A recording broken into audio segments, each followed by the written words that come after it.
to Community Pulse on the radio 786 and 100.4 FM. This is today's edition of Social Justice, and joining me in studio this morning is Lillah Heldzingen. We are kicking off a brand new series of discussions here on social justice, wherein we find our direction to Allah subhanahu wa ta'ala with the best of women.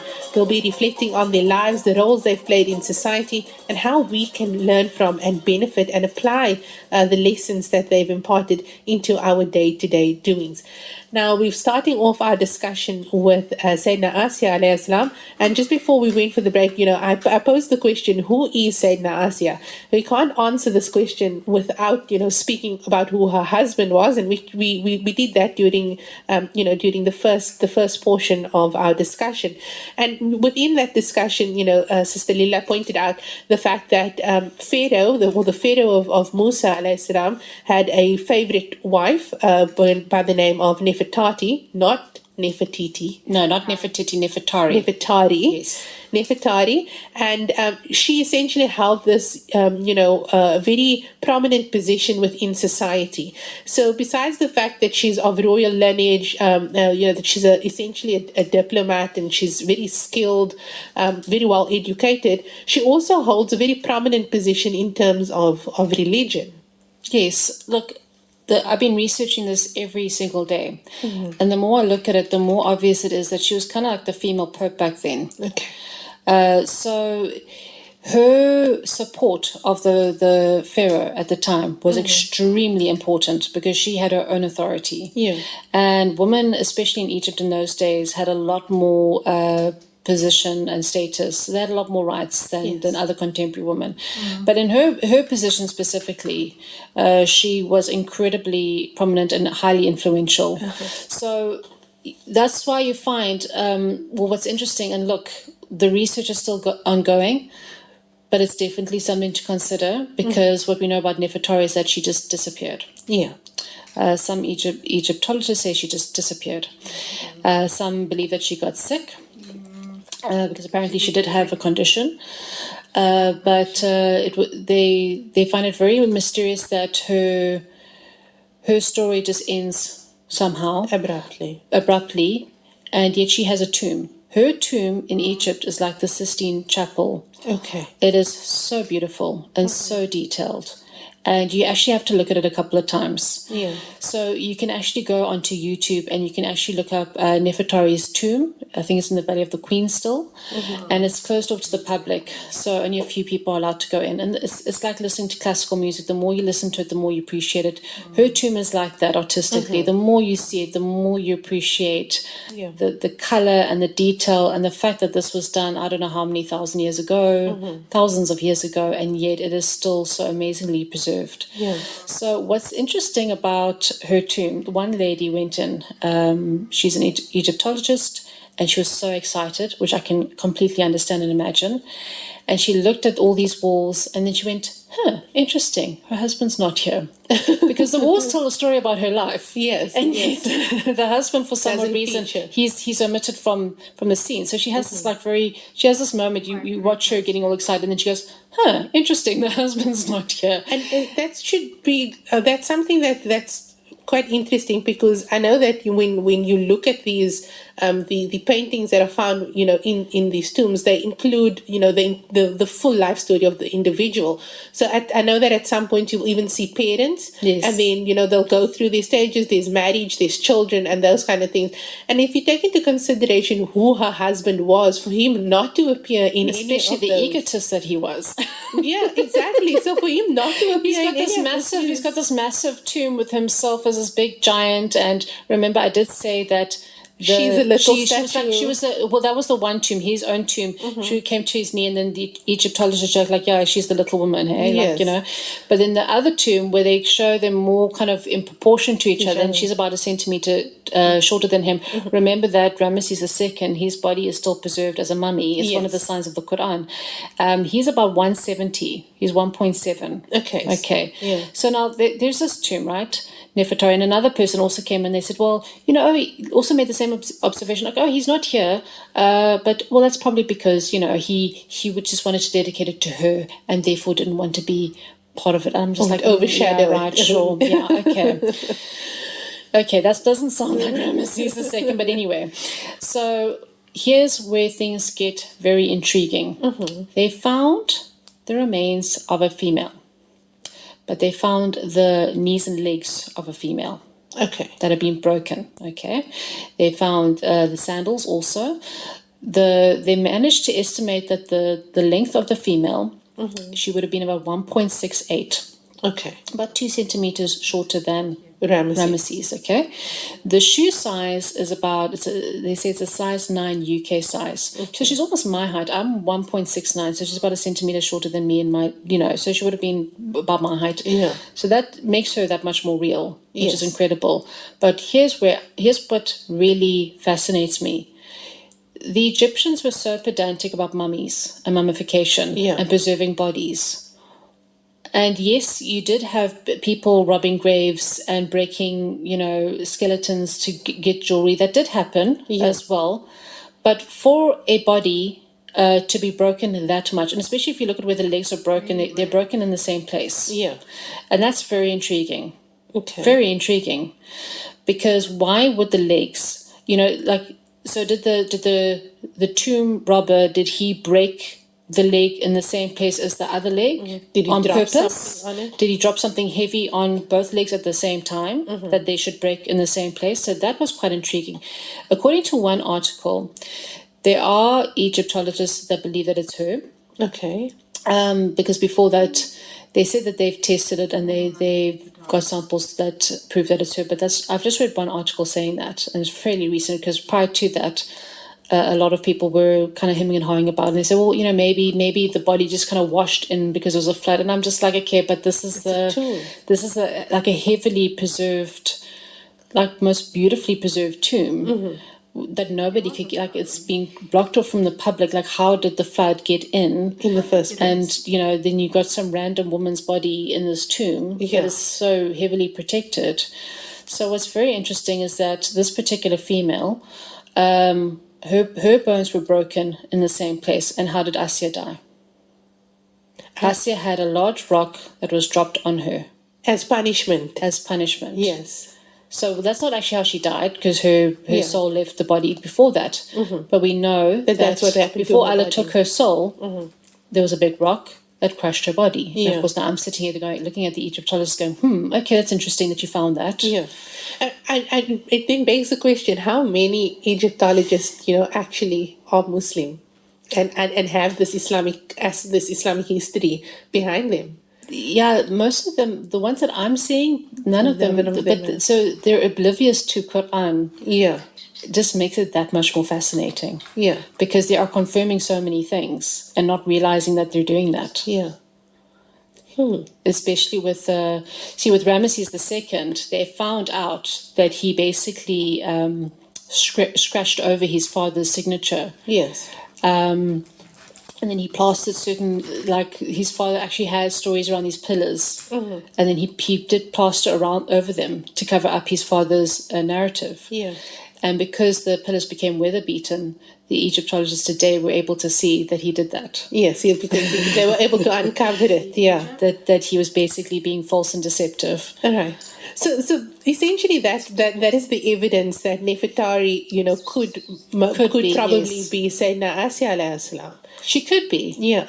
She could be. And it's just, the more I research, the more I'm liking her. Like, I pray that if I'm wrong, may Allah show me very quickly that I'm wrong, because I'm becoming more and more attached to this theory. But I mean, it's fascinating if you take into consideration, the fact that there's so much historical data that's preserved within those tombs. Yes. And I mean, for as long as people are going to be studying Egypt and studying ancient Egyptian history, the desert is going to keep spitting out, information. Yes. And I think we are fortunate enough to be in the position that we are. Quran speaks about the people who have gone, and Quran even speaks about the people, that will come. And so when you see this historical data, being uncovered and being made public, and you view it through the lens of Quran, you're sort of able to, witness in real time or see this physical evidence of what Allah subhanahu wa ta'ala has spoken about. And perhaps it's not even, perhaps then it's not coincidence that her husband is not depicted in any of the historical data or the timeline of her life within the chapter, within her tomb, if you take into consideration the story of Asiyah and who Asiyah is in Islamic history. It's another thing that we've actually overlooked in terms of the Quran narrative, is because the Quran, from where I'm sitting, describes a situation where her husband with the nobles, like his family, for example, his children from his other concubines, soldiers. So you're talking about a small pocket of people. Yes. Actually dragged her out to the desert, and he had her executed, basically tortured further and executed under those circumstances. So this wasn't a big public thing. Yeah. That would have been common knowledge to most Egyptians. It was very much an inside group, inside circle kind of thing, where if you're in his inside circle, then you were privy to the situation. An honor killing of sorts. It has the same. It has the same vibe to it. His intention seemed to have been that he wanted to torture her to basically give up her beliefs. Because the thing is, from a publicity point of view, it would have been extremely damaging to the collective. Well, it would have been damaging to his case. Yes. Of power of authority to have like Queen of England / Pope. Yeah. So sorry, I don't believe you, God. Oh, sorry, but not sorry. You're not God. But I believe in Moses, God, but I don't believe that you're God. Exactly. And if you take into consideration the fact that you pointed out before we went for the break that Aasiyah or Nefertari in this case is considered at that point, because of her royal lineage and who she is, she's her noble lineage. Yes. Yeah, so she's got all this clout. She's got all this. Yes. Yeah. So it would be. I mean, you can't put this woman in a position where people, have this common belief that she's quote unquote God's wife, and then she doesn't believe in you and you claim to be God. Because basically she's rejecting her own role as well. Yes. She's rejecting her own female popedom, so to speak, because she was secretively following or secretively embracing the deen of Musa AS. Yes. So that would, because it also shows you the typical narcissistic psychology of the pharaoh. Yes. And how, in reality, how weak and pathetic he really was. And certain things got my attention, like the fact that he has his soldiers drop a rock on her. Yeah. You have other men to drop a rock on your wife. You can't do it yourself. Nouman Ali Khan pointed out in a khutbah recently. I've watched one of those Bainal Institute khutbahs where he's talking about, he's basically describing narcissism, which I think we are going to go into more depth as to what that is exactly. But he's describing how Firuwn would, he had his staff and then he had to lean on his staff to turn around. Yeah. You understand? Which is there's nothing wrong with being elderly and weak. Yes. If you are humble and gracious about it. But this is a man who's not taking the hint of his own mortality as a human being. Yeah. You understand? So he's still trying to puff himself up and trying to have this sort of grandiose image of his own quote-unquote greatness, which is basically nothing. So it shows you how much he is dependent on the image to deceive people into giving him power. And it shows you the deception of that power. Yeah. But then we have to check ourselves in today's day and age and how we look at governments, how we look at celebrities, how we look at the media, and how we get so easily bamboozled and overwhelmed and manipulated by all the glamour and capitalism 101. Yeah. So this research is quite fascinating, and I mean, if it is that your hunch is correct, that that Sayyidina Asiyah's body itself has been preserved to a certain extent, then that it just intrigues me all the more as to how does a woman the historical data shows us that she's very much involved in the religious activities of the time. Leading the religion. Basically she leads the religion at the time, and then becomes it gets elevated to the extent where Allah subhanahu wa ta'ala anoints her as one of the best women of all times. Yes, but that's what intrigues me, because the thing is that she chose that role with. Okay, so there's two things that if your viewers want to research further, there's Dr. Maurice, Dr. Maurice was a French scholar who became a Muslim, and he found all these scientific consistencies relating to Quran, and he was quite prolific in the 1970s onwards. And so if you want to look deep into Egyptology in relation to Quran, then Dr. Maurice is definitely a person to take note of. There's a video called Secrets of Egypt from Quran. This video has basically been repeated 3 times on YouTube. Okay. It's a very nice, like 10-step, very simple, straightforward. It's been repeated many times. People have basically copied and like reposted it on YouTube. Okay. It's definitely worth watching, and I would say maybe watch it 3 times just to get your head around all that information. They did a fantastic job at simplifying the information, but it's still a lot. It's still quite amazing. So you need time to process that. So one of the things that particular video pointed out was that in the Quran it's mentioned that Firuwn asked Haman to build him a structure so that he could speak to the Musa alayhi salam's Lord of the heavens.